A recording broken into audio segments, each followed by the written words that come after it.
और ground reality के इस बुलेटिन में शुरुआत करते हैं दिल्ली की खबर के साथ। जी हां, दिल्ली विधानसभा सत्र के दौरान राज्य के उप मुख्यमंत्री मनीष सिसोदिया ने केंद्र सरकार पर जमकर हमला बोला, जमकर बरसते दिखे वो। मनीष सिसोदिया ने कहा कि केंद्र सरकार म्यूजिकल चेयर की तरह शिक्षा अधिकारियों का तबादला कर रही है, बच्चों के भविष्य के साथ खिलवाड़ कर रही है।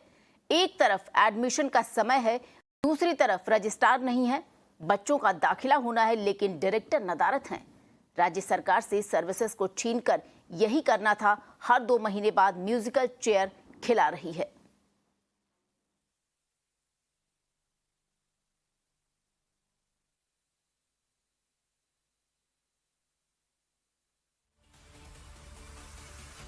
अब ये बताओ, केंद्र सरकार हर 2 महीने बाद, 3 महीने बाद, 4 महीने बाद ये स्किल एजुकेशन के, टेक्निकल एजुकेशन के, हायर एजुकेशन के डायरेक्टर्स को म्यूजिकल चेयर क्यों खिला रही है? या तो आपको समझ नहीं है कि एजुकेशन का क्या इंपॉर्टेंस है। यार, एक आदमी को किसी ने, हो सकता है आपकी बात ना सुनी हो, हटा दिया हो, मानते हैं कि जी आपकी कोई सर्विस आपके पास है, ट्रांसफर पोस्टिंग अभी आपके पास दे रखी है, मानते हैं कि किसी अधिकारी ने ना सुनी हो, आपको गुस्सा आया हो, सुबह तक आपने हटा दिया उसको, लेकिन हर 3 महीने बाद अधिकारी बदल रहे हो यार। हर 3 महीने बाद किसी को पत्ते की तरह फेंट फेंट के उठा देते हो।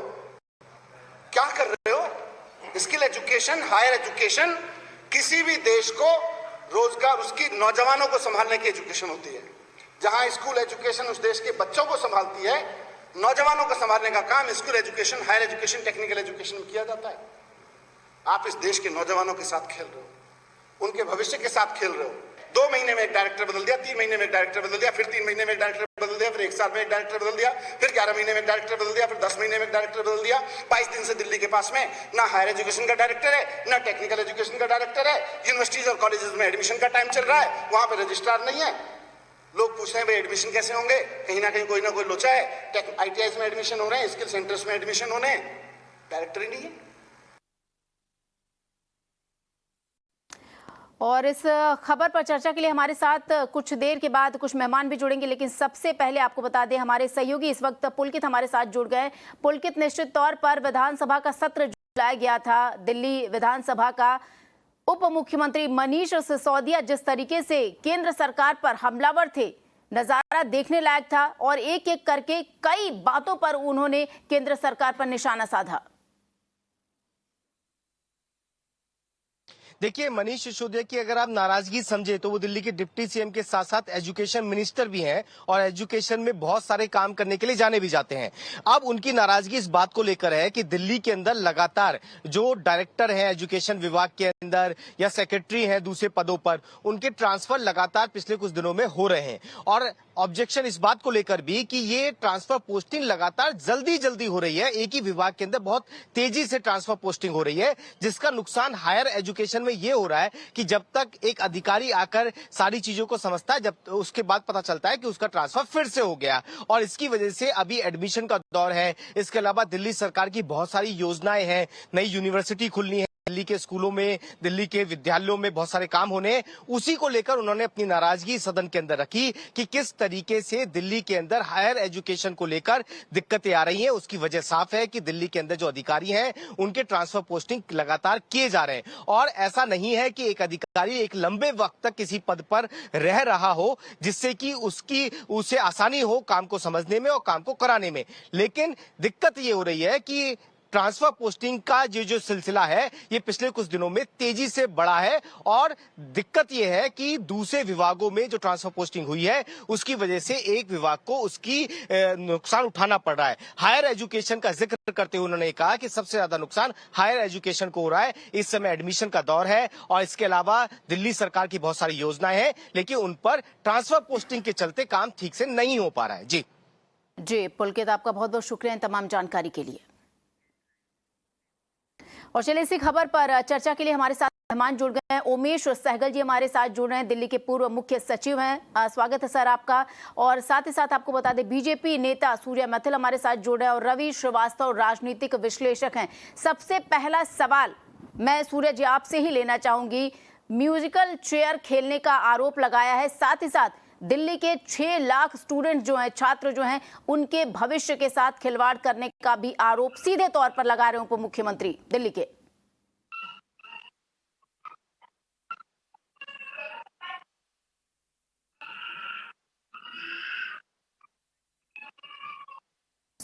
जी सूर्य जी, आप अपना माइक अनम्यूट कर सकते हैं, आपकी आवाज हम तक नहीं पहुंच रही है। जी, अब आवाज आ रही है आपको जी मेरी? जी बिल्कुल बिल्कुल सुन सकते हैं सर।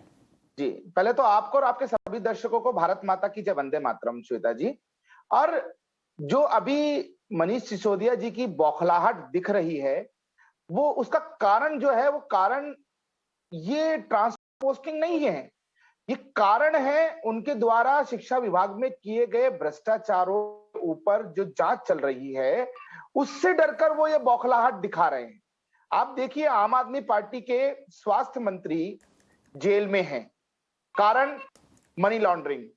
उसी प्रकार से मनीष सिसोदिया जी इस समय डरे हुए हैं, क्योंकि उनके द्वारा किए गए 2000 करोड़ रुपए के घोटाले के कारण उसमें जो जांच चल रही है, उससे वो बौखलाए हुए हैं। आप देखिए, 25-25 लाख रुपए के इन्होंने कमरे बनाए हैं, उन कमरों को इन्होंने मॉडल कमरा दिखाया, और एक क्लासरूम 25 लाख रुपए का, उस पर सीएजी ने भी क्वेश्चन मार्क उठाया है। और रही बात शिक्षा विभाग में एडमिशंस की, तो मेरा ऐसा मानना है कि डायरेक्टर से शिक्षा विभाग में एडमिशन का कोई लेना देना नहीं होता। एक पैरामीटर सेट होते हैं, एडमिशन चल रहे होते हैं, और ट्रांसफर पोस्टिंग का अधिकार एलजी साहब को है।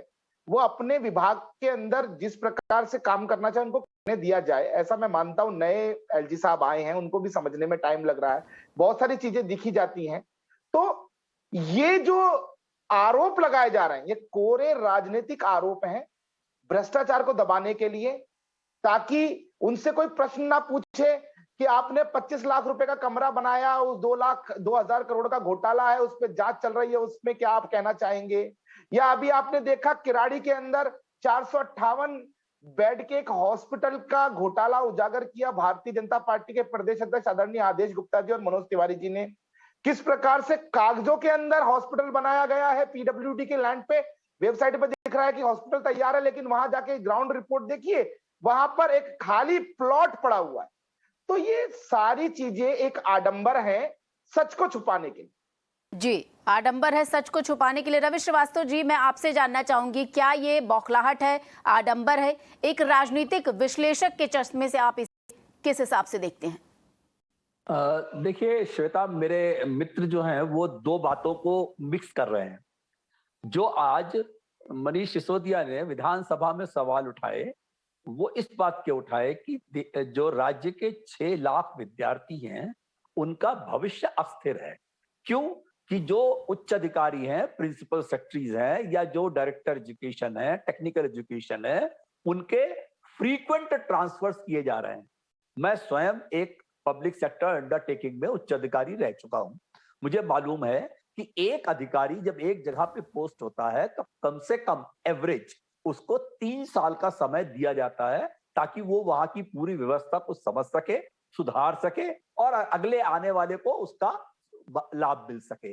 अगर आप किसी को 1 महीने में, 3 महीने में या 6 महीने में ट्रांसफर करेंगे अपनी जगह से, तो उसका क्या कंट्रीब्यूशन है?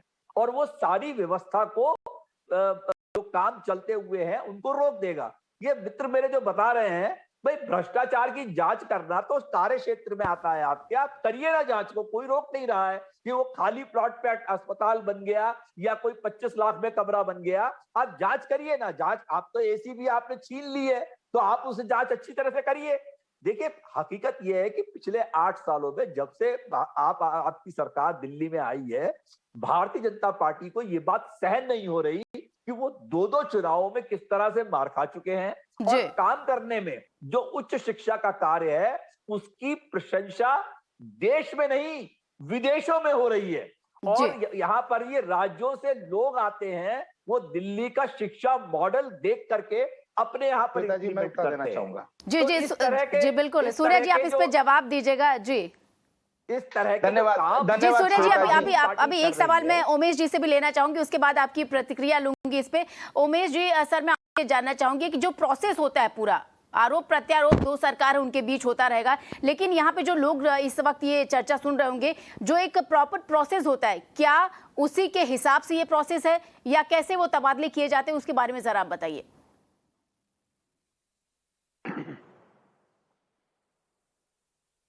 अब ये दिल्ली में, क्योंकि ये यूनियन टेरिटरी है जी, और यहाँ का एक स्पेशल, पहले तो जब ये हाई कोर्ट वगैरह में नहीं गई थी दिल्ली सरकार, तो दिल्ली सरकार के मिनिस्टर्स, कम से कम चीफ मिनिस्टर, इंटीमेटली कनेक्टेड रहते थे ट्रांसफर से। जितने डायरेक्टर्स थे उनकी ट्रांसफर, जो इंटर ट्रांसफर होती थी, उनकी वही करते थे। मगर जब से हाई कोर्ट ने डिसाइड किया कि सर्विसेज इनके अंडर नहीं आता, सीधा एलजी के अंडर आता है, तो ये भी बंद हो गया। तो इसके लिए ये किसी को ब्लेम नहीं कर सकते हैं, खुद ही को ब्लेम करें। अब वेट करें सुप्रीम कोर्ट की क्या रूलिंग आती है, उसके मुताबिक इनका बीच में सही हो जाएगा। दिल्ली में 4 प्रकार के 4 लेवल्स हैं सर्विसेज के। एक तो आईएएस अफसर हैं जो कि आगमुट काडर के हैं, जो कि अरुणाचल, गोवा और यूनियन टेरिटरीज में सारा कॉमन है। तो उसमें तो होम मिनिस्ट्री ट्रांसफर करती है दिल्ली से। अब जिसके मान लो कुछ इतने साल हो गए, उनको डिफिकल्ट एरियाज में जाना पड़ता है, नॉर्थ ईस्ट वगैरह में जाना पड़ता है। तो कोई ऐसा अफसर हो जिसके मतलब अब दिल्ली में 3-4 साल हो गए या 5 साल हो गए और अभी तक वो नॉर्थ ईस्ट में नहीं गया, तो उसकी ट्रांसफर होम मिनिस्ट्री कर देती है। अब वो 3 महीने रहा, उसमें 6 महीने रहा, ये एक फैक्टर तो है, बट ये क्रूशियल फैक्टर नहीं है। क्योंकि फिर लोग क्या करेंगे कि ऐसे डिपार्टमेंट में डटे रहेंगे जिस डिपार्टमेंट से उनको हटाया ही नहीं जा सकता, 6-6 साल ऐसे बैठे रहेंगे। दूसरा एक कैटेगरी है जो कि उपराज्यपाल करते हैं, जो कि दिल्ली के अंदर पोस्टिंग्स होती हैं, वो भी आईएएस अफसर की हैं, वो सिर्फ प्रिंसिपल सेक्रेटरी लेवल, कुछ डायरेक्टर लेवल की हैं। तीसरी कैटेगरी है सबॉर्डिनेट सर्विसेज की। वो जो सबॉर्डिनेट सर्विसेज हैं वो दिल्ली के अंदर होती हैं, वो भी एक विभाग की अलग नहीं होती, जो सुपरिंटेंडेंट्स वगैरह हैं। फिर है टेक्निकल सर्विसेज, वो डिपार्टमेंट की बिल्कुल सेपरेट हैं। जहाँ जो प्रिंसिपल्स हैं या जो डायरेक्टर्स हैं या वो कैटेगरी है जो टेक्निकल लोग हैं, इनकी ट्रांसफर नहीं होती, इनकी डिपार्टमेंट के अंदर ही होती है। मतलब एक विभाग से, एक स्कूल से दूसरे स्कूल में भेज दिया। मुझे ये नहीं समझ में आ रहा कि जब आप सारे इंडिया में चर्चा कर रहे हैं कि हमारे यहाँ एजुकेशन आइडियल है और इंडिया से बेस्ट है, फिर आप ये कैसे कह रहे हैं कि बहुत ट्रांसफर्स हो रही हैं इसलिए हमारा काम सफ़र कर रहा है? तो आप क्या ब्लेम किसी पर डालना चाहते हैं? एनीवे, ये पॉलिसी 3 साल की होनी चाहिए है मेरे मुताबिक एज एन एक्स ब्यूरोक्रेट, मगर किस स्टेट में है? कहीं भी नहीं है। आप जाके इनका पंजाब में देखिए, मैं 2 साल के बाद आपको देख के बताऊंगा, जहाँ इन्हीं की सरकार है, या यूपी में आप जाइए जहाँ एक ही सरकार और स्ट्रॉन्ग गवर्नमेंट है, देखिए कितने साल एक डिस्ट्रिक्ट मैजिस्ट्रेट की जगह पे रहता है।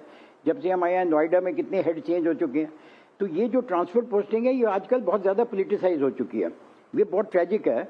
और यही पोलिटिसाइज करना मेरा ख्याल है, इसको असेंबली में इशू को ही रेज करना क्रिटिसाइज करने की बात के बराबर था। इनको चाहिए था कि उपराज्यपाल के साथ बैठते, उनको कहते जी इतने हम सफर कर रहे हैं, अब क्यों इतनी ज्यादा जल्दी ट्रांसफर कर रहे हैं।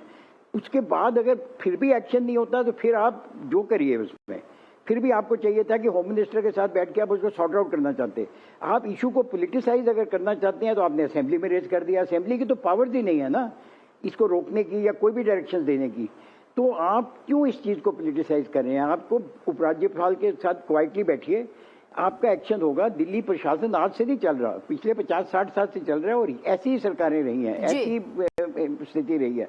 हमेशा कंसल्टेशन रही है लेफ्टिनेंट गवर्नर और उपराज्यपाल की, चीफ मिनिस्टर की और मिनिस्टर्स की। अब क्यों वो टूट रहा है? क्योंकि बहुत ज़्यादा पोलिटिसाइज किया जा रहा है इशू को। हर स्टेटमेंट अखबार में दे दी जा रही है, हर स्टेटमेंट असेंबली में रेज की जा रही है। इसका कोई असेंबली में रेज करने का कोई मीनिंग नहीं था, इसका कोई रिजल्ट भी नहीं आना। ये सिर्फ एक चीज़ को पोलिटिसाइज करना है।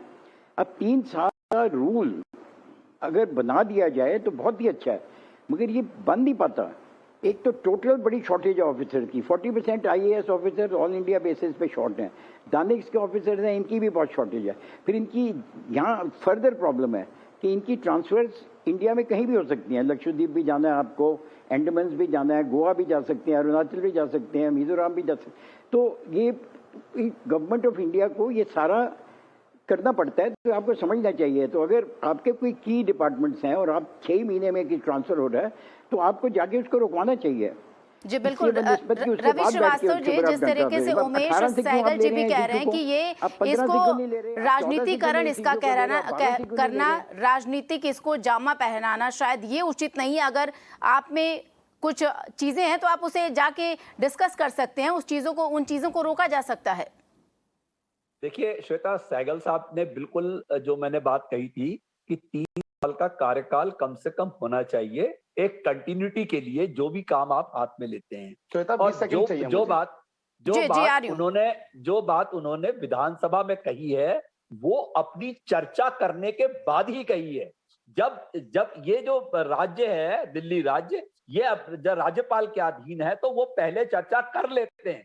मगर जब उनको संतोषजनक वहां से उत्तर नहीं मिलता तो वो अपनी बात को जनता के सामने कहने के लिए मजबूर हो जाते हैं। जी बिल्कुल। सूर्य जी जल्दी से आपका रिएक्शन चाहूंगी इस पे। जी सूर्य जी जल्दी से आपका रिएक्शन चाहूंगी, समय की कमी है इसलिए माफी भी चाहूंगी। बार बार ट्रांसफर की बात हो रही है कि काम सफर कर रहा है। मैं कुछ आंकड़े देना चाहता हूं बहुत ही शॉर्ट में जी। इस समय में नेशनल ग्रेडिंग सिस्टम के अंदर दिल्ली का स्थान 32वां है। आखिर क्या कारण है? दूसरी बात, दिल्ली के अंदर 735 प्रिंसिपल शॉर्ट हैं, 418 स्कूल्स में तो वाइस प्रिंसिपल नहीं है, साथ ही टीचरों की कमी 24,500 है, जिसमें से कि 22,000 गेस्ट टीचर्स हैं।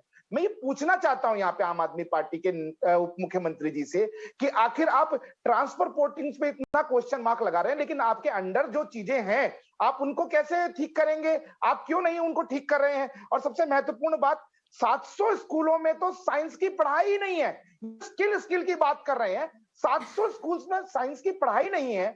आखिर किस आधार पर आप बच्चों को स्किल्ड करेंगे? और महत्वपूर्ण बात, वोकेशनल ट्रेनर्स की जो सैलरी है उसको इन्होंने बढ़ाया नहीं है। यूपी में, हरियाणा में 32,000 रुपए उनका वेतन है। जी बिल्कुल। सूर्य जी देखिए बहुत सारी चीजें हैं, वो आप सीधे भी वहां पर आप दोनों पार्टियां जिस तरीके से, वही सहगल जी भी कह रहे थे कि डिस्कशन करके जो हल है वो निकाला जा सकता है। फिलहाल आप सभी मेहमानों का बहुत बहुत शुक्रिया हमारे साथ चर्चा में शामिल होने के लिए।